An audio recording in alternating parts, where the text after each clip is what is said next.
Le milieu des mangaka, comme beaucoup de secteurs, il est majoritairement masculin. Je suis allé regarder le top 100 des mangas les plus vendus sur Wikipédia et j'ai compté 14 femmes dans le classement. Il se peut que j'ai pu me tromper, mais très peu si c'est le cas. C'est plus pour vous donner un ordre de grandeur. Si vous suivez la chaîne, vous avez sans doute vu la vidéo sur Hiromu Arakawa, la créatrice entre autres de Full Metal Alchemist. Aujourd'hui, je vous propose de retracer le parcours de celle qui l'a en partie inspirée à devenir mangaka. Une femme qui est une pionnière de la comédie romantique et du shonen, qui a su imposer son univers et ses histoires au plus grand nombre et qui est à l'origine de classiques du manga.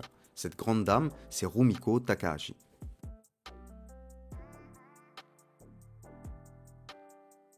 Aujourd'hui, on va retracer le parcours de Rumiko Takahashi. Avant de faire cette vidéo, je réalisais pas le nombre de mangas à succès qu'elle avait créés et l'impact qu'elle a eu sur cette industrie. C'est une vraie ancienne qui est largement dans le top des mangakas les plus influents de l'histoire. Avant de démarrer, n'oubliez pas de vous abonner et d'activer la petite cloche, ça fait toujours très plaisir. Et sur ce, on est parti. Rumiko Takahashi, elle est née le 10 octobre 1957 à Niigata au Japon. C'est la fille aînée de la famille Takahashi qui dirige un service de gynécologie à l'hôpital de Furumachi. Depuis petite, elle lit les BD de son frère. Elle montre assez tôt un intérêt pour le manga, contrairement à ce que j'ai pu lire sur pas mal de sites. En fait, devenir mangaka, c'est un rêve dès l'enfance. Comme beaucoup d'enfants de cette génération, une des grosses références est Osamu Tezuka avec tous ses classiques qu'on connaît. Mais elle est également très fan de Fujio Akatsuka, le créateur de Osomatsu-kun, un classique de l'humour des années 60. D'ailleurs, le premier manga qu'elle comprendra et qui la marquera, c'est Sangoku du même auteur. À l'époque, l'un des magazines qu'elle lit, je sais pas exactement lequel, dédiait régulièrement quelques pages au dessin des lecteurs. En échange de leur contribution, le magazine leur envoyait une petite illustration faite par un des mangakas de l'époque. La petite Rumiko, qui est encore en primaire, ça la motive à fond et elle décide d'envoyer ses dessins dans le but de collectionner les illustrations de tous ses auteurs. On parle d'illustrations originales réalisées par des gars comme Kazuo Umezu, Shigeru Mizuki et même Mitsuyoshi Sonoda. C'est un système inimaginable aujourd'hui. Alors qu'elle rentre en 6ème, elle va envoyer une histoire de 10 pages, sous forme de yonkoma, c'est-à-dire en 4 cases. Elle va l'envoyer au Shonen Sunday de la Shogakukan. Et devinez quoi, elle va réussir à se faire publier. Au collège, elle découvre aussi les comics de Marvel grâce à une adaptation japonaise de Spider-Man. Elle est écrite par Kosei Ono et Kazumasa Hirai, et elle est dessinée par Ryoshi Ikegami. Et elle va surkiffer. D'ailleurs, Ikegami, ce sera une énorme influence pour elle. Et elle dira même que c'est son art qui l'a poussée à devenir mangaka. っていうのがなんだろう本当に例えば女の人を描くとその肌がものすごくこうなんかしっとりとね見えるんですよね。ペンで描いた絵なんだけれども。Ryoshi Ikegami, c'est un ancien qui fait partie du mouvement Gekiga. Petit rappel pour ceux qui n'ont pas vu les autres vidéos, le Gekiga, c'est un peu les prémices du seinen, c'est-à-dire des mangas plutôt destinés aux adultes. Ikegami, il est surtout connu pour ses histoires autour des Yakuza comme Hit. Fait marquant, il a été l'assistant de Shigeru Mizuki qui l'avait repéré après une publication. Par la suite, il va collaborer avec des grands noms comme Buronson le boss, Kazuya Kudo le créateur de Golgo 13, ou encore Kazuo Koike sur lequel je reviendrai après. Après la découverte de l'adaptation de Spider-Man, elle va s'intéresser à Kazumasa Hirai, un des auteurs. Il a notamment collaboré avec Shotaro Ishinomori dans les années 70 sur Genma Wars, une série de mangas de science-fiction qui a bien marché. Et d'ailleurs, Hirai sera lui-même fan de Rumiko plus tard. Alors qu'elle a 16 ans, son frère lui fait découvrir le magazine Comme. On en avait déjà parlé plus en détail dans la vidéo sur Osamu Tezuka, donc n'hésitez pas à aller checker. Le magazine Comme, c'est un magazine créé par Osamu Tezuka dans les années 60, et dont la vocation était de servir de tremplin aux jeunes talents. Son grand frère Harumiko, il avait aussi des aspirations de mangaka plus jeune, mais il travaille finalement en tant que graphiste dans une agence à Tokyo. Il va lui suggérer d'envoyer ses dessins à Comme et lui offrir un livre sur comment devenir mangaka. Elle va s'y mettre et finir par envoyer une première histoire. Le magazine Comme, il va la publier, et même la complimenter. C'est la surprise pour elle et son frère. À partir de là, elle va enchaîner les histoires et envoyer régulièrement son travail au magazine Comme. Le manga occupe tellement son esprit qu'elle va même jusqu'à créer un club de manga avec une de ses amies de l'époque, Yoko Kondo. D'ailleurs, Yoko Kondo deviendra elle aussi mangaka plus tard, et elle sera plusieurs fois récompensée pour ses travaux. Parmi ses camarades de classe, il y a aussi Masako Goto, qui deviendra character designer et animatrice. À cette période, Rumiko, elle découvre le romancier Yatsutaka Tsutsui. Il est notamment connu pour ses œuvres de science-fiction comme La Traversée du Temps, et c'est une influence qu'on retrouvera plus tard dans ses travaux. En 1975, elle participe aussi à son premier concours et dessine un doujinshi de 4 pages qu'elle envoie au Weekly Shonen Magazine de la Kodansha. À ce moment-là, elle est en 2e année de lycée, son trait il est inspiré par les œuvres de Ryoshi Ikegami, et ce doujinshi c'est sa première publication en tant qu'amateur. 4コマ漫画ばっかり描いてたんです。で、高校生になって投稿した漫画が本当に初めてのストーリー漫画で、それは本当に絵柄は池上先生を目指して全然違うんですけど。C'est une histoire basée sur le célèbre manga de baseball Kyojin no Oshi, créé par Ikki Kajiwara. Pour ceux qui savent pas, les doujinshi c'est en général des parodies d'œuvres célèbres. Ici c'est un père alcoolique qui pousse son fils à faire du baseball et qui va l'entraîner. L'œuvre envoyée elle sera refusée et ça va mettre un gros frein à son enthousiasme. Du coup elle va laisser le manga de côté pendant un petit moment. Ses parents, et en particulier son père, vont la pousser à poursuivre ses études à Tokyo pour avoir une expérience du vrai monde et s'affirmer. Ils sont pas tellement convaincus qu'elle puisse réussir en tant que mangaka. Contrairement à son grand frère qui l'a toujours accompagné et poussé à développer son talent.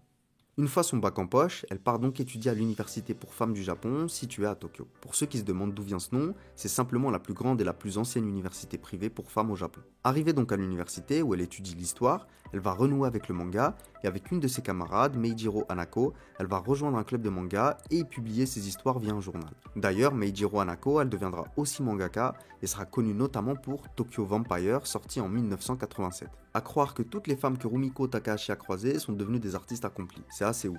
À la fin de la première année, elle va faire un move qui va être déterminant pour la suite de sa carrière. Elle va s'inscrire au Gekiga Sonjuku, qui est une école de manga fondée par Kazuo Koike, que j'ai mentionné tout à l'heure. Kazuo Koike, c'est un scénariste de manga qui fait partie du mouvement Gekiga et qui a collaboré avec des dessinateurs de renom. Il a bossé sur Lone Wolf and Cub en 1970 avec Goseki Kojima, mais aussi sur Lady Snowblood en 1973 avec Kazuo Kamimura, ou encore sur Crying Freeman en 1986 aux côtés de Ryoshi Ikegami.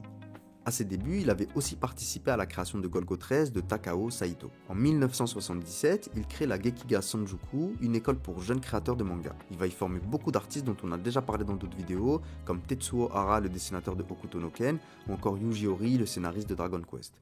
Après une belle carrière, il devient directeur d'études à l'Université des Arts d'Osaka en 2000, et malheureusement, il nous a quittés en 2019 à l'âge de 82 ans. Donc voilà, les présentations sont faites, vous connaissez maintenant Kazuo Koike.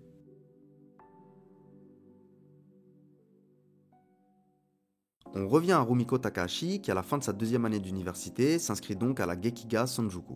Koike, ça va devenir son premier mentor. Et sous sa supervision, elle va commencer à mieux structurer son travail et il va aussi lui apprendre à créer des personnages complexes et accrocheurs. Pendant toutes ces années d'université, elle va publier plusieurs doujinshi et histoires courtes dans le journal du club. En 1976, elle publie d'abord Dust in the Wind, sa première collaboration avec sa camarade Hanako Meijiro. Et d'ailleurs, ce ne sera pas la dernière.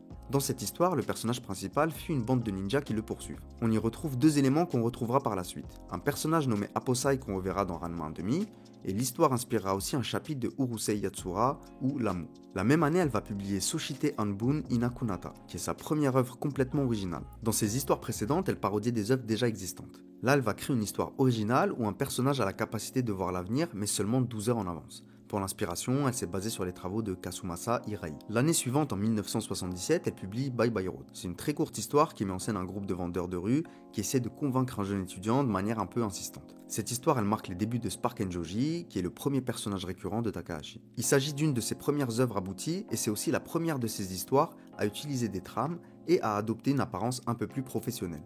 Elle continue sur sa lancée et en 1978, elle publiera Senaka no Senzu et Aim for the Ace. Senaka no Senzu, c'est une histoire de science-fiction avec un garçon habité par l'esprit d'un chef de guerre et qui combat des extraterrestres. Dans Aim for the Ace, on est dans un registre complètement différent. C'est une histoire autour du football. D'ailleurs, ce manga, elle va le publier avec un pseudonyme. Je vous en avais pas encore parlé, mais Rumiko Takahashi, ça fait partie de ces artistes qui ont utilisé des pseudos au début de leur carrière. Elle a d'abord pris le nom de Nosaka Kemo, puis Kemo Kobiru. Elle les a pas gardés longtemps et elle les a surtout utilisés avant ses débuts professionnels en 1978. Parmi les œuvres qui sont signées de l'un de ses pseudos, on a par exemple Kyojin no Oshi qu'elle avait fait au lycée, ou encore Bye Bye Road et Aim for the Ace qu'on a vu juste avant. Grâce aux cours de Kazuo Koike, elle a nettement amélioré sa manière d'écrire et de dessiner. Ces cours, ils sont sous la forme d'une formation intensive de 6 mois. Pendant ces 6 mois, chaque élève doit écrire une histoire par semaine, ce qui est énorme.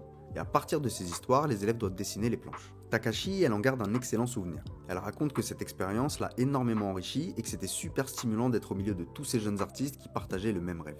Elle souligne aussi la grande qualité de l'enseignement, dont elle comprendra certains aspects des années plus tard quand elle sera devenue professionnelle. Donc de 1975 à 1978, Takahashi elle va affiner son trait, elle va améliorer sa manière de raconter les histoires et elle va enchaîner les one-shots. Elle est encore amateur au début de l'année 1978, mais elle va passer professionnelle la même année. Après tous ses travaux à l'université, Rumiko elle reprend confiance en elle. N'oubliez pas qu'elle avait pris une sacrée clim avec Kyojin no Oshi et que ça lui avait laissé un petit goût amer. Elle va retenter un concours avec une nouvelle histoire, Katena Yatsura, traduit par Those Selfish Aliens.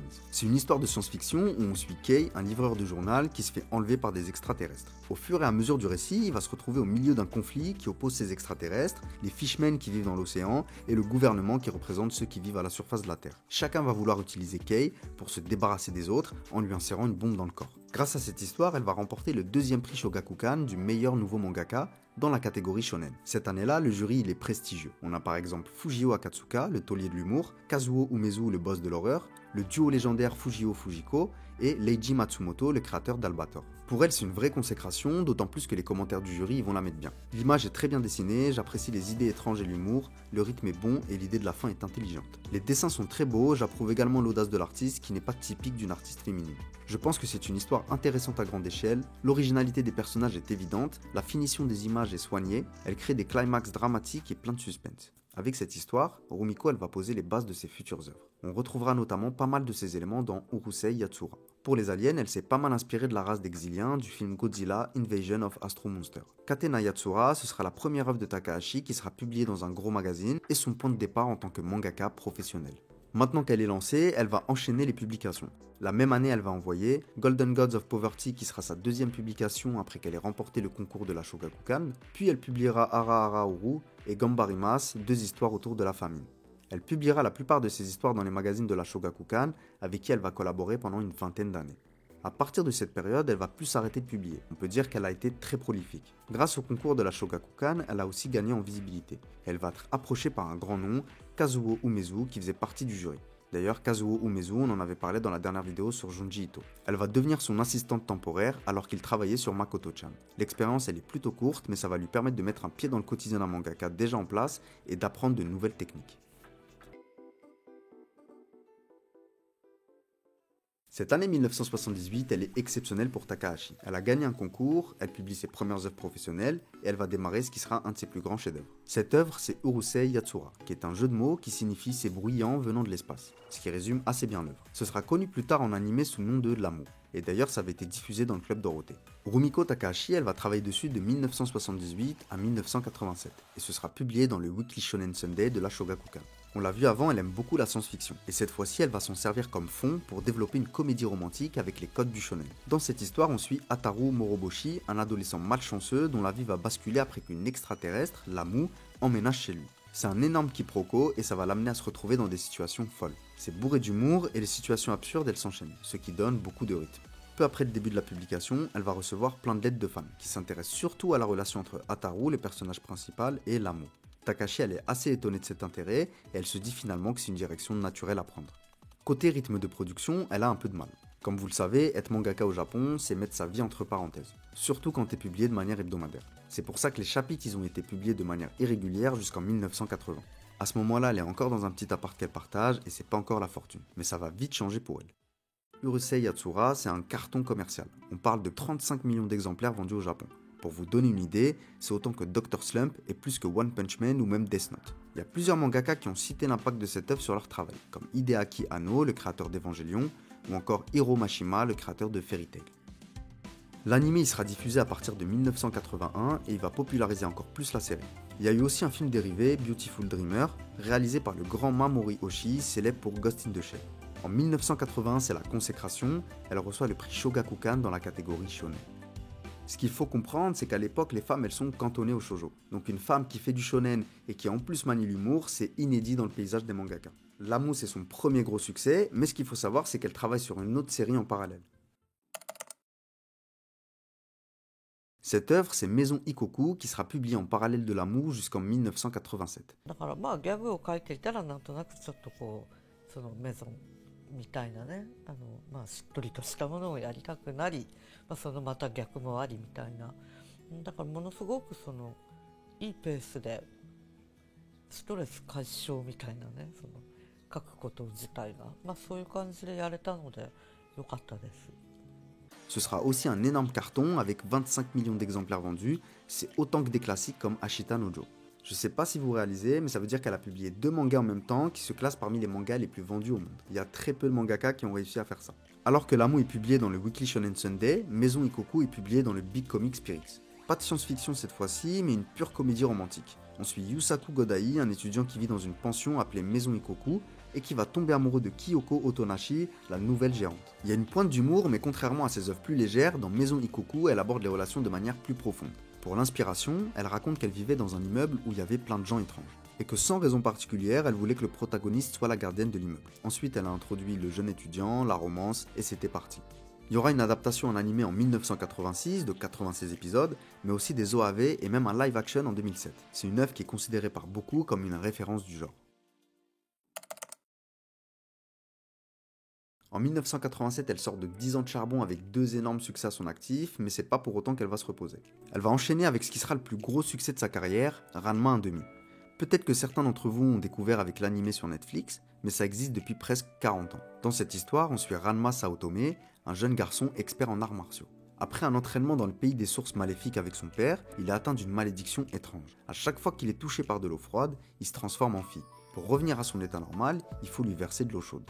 Tout au long de l'histoire, il y aura plusieurs personnages qui sont atteints du même problème et qui se transforment par exemple en animaux, comme le père de Ranma qui lui se transforme en panda. Au-delà des thèmes, je trouve qu'il y a pas mal de points communs avec Dragon Ball, que ce soit au niveau du dessin, mais aussi de la gestion de l'humour. Quand elle écrit cette histoire, elle veut d'abord exprimer son amour pour les arts martiaux, puis introduire de l'humour par le biais de transformations absurdes et des situations que ça peut engendrer. 私はやっぱりジャッキー・チェンのドランクモンキーにすごい憧れて、ああいうものもやっぱり描いてみたかったので、それはすごくコミカルなそのカンフーみたいな。 Elle veut aussi avoir un garçon comme personnage principal, mais avec la pression d'un lectorat majoritairement masculin, elle s'est sentie plus à l'aise avec un personnage qui avait les deux sexes. Le rythme il est super dynamique, le trait il est maîtrisé, bref c'est un shonen qui régale. Takahashi elle va publier cette œuvre pendant près de 10 ans, de 1987 à 1996 dans le Weekly Shonen Sunday. Quand je vous dis que c'est son plus gros succès, on parle de 55 millions d'exemplaires vendus. C'est plus qu'un classique comme Senseiya. En plus de cartonner au Japon, ça va super bien s'exporter. Ça fait partie des séries qui ont vraiment popularisé le manga à travers le monde. La première adaptation en animé, elle est diffusée à partir de 1989, avec un total de 161 épisodes et des génériques cultes. Il y aura aussi plein d'autres adaptations, comme 2 films, un en 91 et un en 92, 13 OAV de 93 à 2008, et un téléfilm en live action diffusé en 2011. Quand elle clôt Ranma 1/2 en 1996, Rumiko Takahashi, c'est une légende du manga. Mais vous savez quoi ? Elle n'a pas encore fini de cartonner. Juste après la fin de Ranma 1/2, elle va prendre une pause de 11 mois avant de démarrer une nouvelle histoire. Elle apprend à se ménager parce qu'en 1988, alors qu'elle travaille sur Ranma 1/2, elle commence à avoir de la fièvre et se retrouve finalement hospitalisée de l'appendicite. Elle veut pas enchaîner comme elle avait fait, mais redémarrer une nouvelle histoire dans de bonnes conditions. Avec ses précédentes œuvres, elle est surtout réputée pour la comédie romantique. Mais cette fois-ci, elle veut développer un récit plus sombre. Cette nouvelle histoire, c'est Inuyasha. On y suit Kagome Higurashi, une lycéenne plutôt banale. Un jour, alors qu'elle essaye d'aider son frère à retrouver son chat qui s'est perdu dans la chapelle familiale, elle va se retrouver happée dans un puits mystérieux. Quand elle en ressort, elle se retrouve transportée dans le Japon féodal. Elle va y rencontrer Inuyasha, un demi-démon, et ensemble ils vont partir en quête des fragments de la perle de Shikon, un puissant artefact. C'est son récit le plus complet qui va mélanger aussi bien fantastique, action, romance que fiction historique. Ce sera aussi son manga le plus long avec 56 tomes. Encore une fois, elle va tout casser puisque ça va se vendre à 50 millions d'exemplaires. Ça va être publié entre 1996 et 2008 et en 2002, le manga y remporte le prix Shogakukan dans la catégorie shonen. Côté adaptation, il y en aura aussi dans tous les sens, animé, film, comédie musicale ou encore jeux vidéo. Bon, on va souffler 2 secondes. Je ne sais pas si vous vous rendez compte de ce qu'elle a accompli, mais elle a enchaîné 4 œuvres, parfois même en parallèle, qui cumulent au total plus de 165 millions d'exemplaires vendus. C'est énorme. Et en plus, elle a posé les bases de la comédie romantique dans le manga. C'est une prouesse, et les seuls mangaka qui ont réussi à positionner plus de 2 mangas dans le top des mangas les plus vendus, c'est Takehiko Inoue et Naoki Urasawa. Si vous en avez d'autres, n'hésitez pas à nous les mettre en commentaire. Là, on vient de passer en revue ses chefs-d'œuvre les plus vendus, mais dans la même période de temps, elle a envoyé plein d'histoires, donc de 1978 à 2008. C'est un monstre de productivité. On connaît Rumiko Takahashi pour les œuvres qu'on a vues juste avant, mais elle a été très prolifique et depuis 1978, elle n'a jamais arrêté de créer de nouvelles histoires. Elles sont plus courtes, mais elles méritent notre attention. Je vous propose de passer en revue les 4 œuvres suivantes: Rumik World, Mermaid Saga, One Pound Gospel et Rumik Theater. Et vous allez voir qu'elles sont toutes uniques dans sa bibliographie. Le premier, c'est Rumiko World, qui est un recueil de courtes d'histoire publié entre 1978 et 1983. À travers ses récits, Takahashi elle explore plusieurs genres, la science-fiction, l'horreur, la comédie et même le drame. Si t'es fan de son style, ses histoires c'est une pépite, car elle montre toute l'étendue de son talent. On peut le voir comme un laboratoire d'idées où elle teste des concepts qui réapparaîtront plus tard dans ses grandes séries. Si je passe en revue l'histoire les plus marquantes de ce recueil, on a Fire Tripper, c'est un peu un ancêtre de Inuyasha. Dans cette histoire, Suzuko, une lycéenne, se retrouve propulsée dans le Japon féodal après une explosion. Là, elle rencontre Shukumaru, un jeune guerrier. C'est la première fois qu'elle explore le thème du voyage temporel. On a aussi The Loathing Target, qui est une histoire d'horreur et qui montre que Takahashi, elle peut aussi exceller dans un genre très différent. Troisième histoire intéressante, c'est Maris de Shoujo. C'est une comédie sur fond de super-héros et d'espions intergalactiques. C'est en partie les prémices des gags dans Ranma 1/2. Enfin, c'est dans ce recueil qu'on retrouvera Katena Yatsura, l'œuvre qui avait lancé sa carrière. On peut passer à la deuxième œuvre, Mermaid Saga.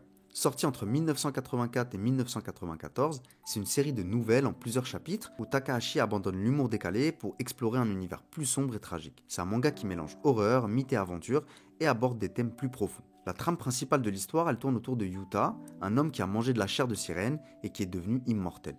À force de voir ses proches mourir les uns après les autres et d'être traqué par ceux qui veulent son pouvoir, il finit par considérer cette immortalité comme une malédiction. Il va se lancer alors dans une quête pour y mettre fin. C'est une série qui se compose de plusieurs histoires indépendantes avec comme point commun les protagonistes. Ce qui rend Mermaid Saga unique dans la bibliographie de Rumiko Takahashi, c'est son ton bien plus sombre. Ici, pas de comédie burlesque ni de situation absurde, c'est un manga d'horreur et de tragédie qui explore des thèmes comme la solitude, la peur de l'éternité et la corruption de l'âme. Le trait il est déjà très mature et il se rapproche de Ranma ou de Inuyasha. Le manga il est bien accueilli par la critique, il aura même le droit à des adaptations. 2 OAV en 91 et 93 et une série de 13 épisodes en 2003. La troisième œuvre, c'est One Pound Gospel, publié en 1987 et 2006. C'est un manga qui mélange sport de combat et romance. On y suit Kosaku, un boxeur qui perd ses combats à cause de ses troubles alimentaires. En gros, il n'arrive pas à suivre de régime et il se retrouve à combattre dans d'autres catégories. Alors qu'il lutte contre ses démons, il va tomber amoureux de Sœur Angela, une nonne du couvent voisin. Contrairement à d'autres mangas de boxe, comme Ashita no Joe ou Hajime no Ippo, dans One Pound Gospel, la romance et la lutte interne du protagoniste sont aussi importants que les combats sur le ring. Ce sera compilé en 4 tomes et il y aura une adaptation en OAV en 1988 et une en live action en 2009. La dernière œuvre dont je voulais vous parler, c'est Rumik Theater. Encore une fois, c'est un recueil d'histoires courtes publié de 1987 à 2007 et divisé en plusieurs volumes. La plupart de ces histoires, elles se déroulent dans un cadre contemporain et elles viennent explorer des aspects de la vie quotidienne en introduisant de l'humour et un peu de surnaturel. C'est un recueil intéressant parce qu'on va y trouver une facette plus intime de Takahashi, notamment avec My Sweet Sunday qui est une histoire autobiographique où elle raconte ses débuts dans le Weekly Shonen Sunday. C'est super intéressant, je vous conseille vraiment d'aller checker. Il y a d'autres histoires du recueil qui connaîtront un petit succès comme Le chien de mon patron qui est un volume du recueil qui contient 6 histoires ou encore Un bouquet de fleurs rouges, un autre volume qui contient également 6 histoires. J'espère que ça vous a pas perdu, mais en gros Rumik Theater c'est un recueil qui contient des recueils. Je vous l'avais dit tout à l'heure, elle est inarrêtable. Elle a mené beaucoup de projets en parallèle pendant une grosse période de temps et ça force le respect. Après 30 ans de carrière et de multiples bangers, Takahashi elle reste toujours active même si elle publie moins d'histoires. Ses 2 dernières œuvres en date, c'est Rine et Mao, publiées respectivement en 2009 et en 2019. Kyokai no Rine, ou simplement Rine, c'est un manga de Rumiko Takahashi, publié entre 2009 et 2017 dans le Weekly Shonen Sunday. C'est une série qui adopte un ton plus léger, qui mêle humour, surnaturel et romance. L'histoire elle suit Sakura Mamiya, une lycéenne capable de voir les fantômes, qui rencontre Rine Rokudo, un shinigami en manque d'oseille et chargé de guider les âmes errantes vers la réincarnation. Contrairement au dieu de la mort classique, Rine doit constamment trouver des moyens de financer ses exorcismes, ce qui donne lieu à des situations comiques et absurdes. Le manga il se distingue par son format épisodique qui rappelle Maison Ikoku ou Urusei Yatsura, avec des histoires indépendantes qui mettent en scène divers esprits perturbateurs, des exorcistes et autres éléments paranormaux. Takahashi joue avec les codes des Shinigami en les rendant bureaucratiques et obsessionnels de l'argent, ce qui est une approche originale qui contraste avec des œuvres comme Bleach. Adapté en animé entre 2015 et 2017, Rine compte 75 épisodes. Malgré les critiques positives, il n'a pas connu le même engouement que les précédents mangas de Takahashi, mais il totalise quand même 4 millions d'exemplaires vendus. Moins dramatique que Inuyasha et plus structuré que Ranma 1/2, Rine c'est une comédie fantastique efficace qui plaira aux amateurs du travail de Takahashi. Avec Mao, on plonge dans une aventure surnaturelle, dans un style qui rappelle Inuyasha, mais avec une approche plus sombre et mystérieuse. L'histoire suit Nanoka Kiba, une lycéenne qui survit miraculeusement à un accident sur un passage piéton. Lorsqu'elle traverse à nouveau cet endroit, elle est projetée dans l'ère Taisho. Elle y rencontre Mao, un exorciste immortel qui a été maudit par un démon chat nommé Byoki. Nanoka, elle découvre qu'elle-même possède des capacités mystérieuses et qu'elle est liée à un passé oublié. Ensemble, ils affrontent des esprits maléfiques, des créatures surnaturelles et des énigmes temporelles. Contrairement à Inuyasha où l'action domine, dans Mao, elle met davantage l'accent sur l'enquête et le mystère, avec une ambiance plus sérieuse et énigmatique. Rumiko Takahashi, c'est l'une des mangaka les plus influentes de l'histoire, et son talent il a été récompensé à de nombreuses reprises. On l'a déjà vu, mais dès 1980, elle reçoit son premier prix Shogakukan avec Urusei Yatsura, puis en 2001 pour Inuyasha, qui confirme son statut de boss. En 2004, elle s'acquitte d'1 million d'euros d'impôts, ce qui témoigne de ses revenus confortables et donc du succès de ses œuvres. Il est loin le temps où elle grattait du bif à ses parents pour payer les cours de Kazuo Koike. Sa reconnaissance, elle dépasse rapidement le Japon. En 2018, elle remporte le prix Eisner, une distinction prestigieuse qui honore les figures majeures de la bande dessinée mondiale. En 2019, elle devient la deuxième femme et la deuxième japonaise à recevoir le Grand Prix de la ville d'Angoulême, récompensant l'ensemble de son œuvre. Un an plus tard, elle reçoit au Japon la médaille au ruban pourpre pour sa contribution artistique. C'est un équivalent de Légion d'honneur. En 2021 et 2023, elle est sélectionnée pour le prix commémoratif Astrid Lindgren, soulignant son impact sur la littérature jeunesse. Enfin, en 2023, la France lui décerne le titre de chevalier de l'ordre des arts et des lettres, saluant son influence sur la culture mondiale. Ses œuvres, popularisées en France grâce aux animés du Club Dorothée, elles ont contribué à l'essor du manga en Europe. Ranma 1/2, qui est publié chez Glénat entre 1994 et 2002, ouvre la voie à ses autres séries cultes comme Inuyasha et Maison Ikkoku, qui prouvent que son style y reste intemporel. Avec plus de 230 millions d'exemplaires vendus à travers le monde, Rumiko Takahashi est l'une des mangakas les plus influentes de l'histoire. Ses œuvres traduites dans de nombreuses langues et adaptées en séries animées à succès ont conquis plusieurs générations de lecteurs. Mais son impact ne s'arrête pas là. Elle a aussi ouvert la voie aux femmes mangaka dans une industrie longtemps dominée par les hommes et inspiré des créateurs du monde entier. En jetant les bases de la comédie romantique dans le manga et dans le shonen, elle a redéfini les codes du genre, mêlant humour, quiproquos et relations complexes d'une manière qui influence encore les auteurs aujourd'hui. Au-delà de la comédie, Takahashi a abordé des thèmes profonds, notamment dans les relations humaines, en explorant l'amour, le sacrifice, la solitude, la quête de soi, à travers des récits qui résonnent bien au-delà du Japon. Elle a également publié 4 mangas qui ont été des succès énormes et des classiques aujourd'hui. Grâce à ses récits captivants, ses personnages inoubliables et son style inimitable, Rumiko Takahashi elle a marqué l'histoire du manga et elle continue de le faire aujourd'hui. J'espère que vous avez kiffé la vidéo, n'hésitez pas à me dire ce que vous en avez pensé dans les commentaires et à partager des infos plus précises si vous en avez. Je compte sur vous pour liker si vous avez apprécié et à vous abonner si ce n'est pas déjà fait, et sur ce je vous dis à la prochaine.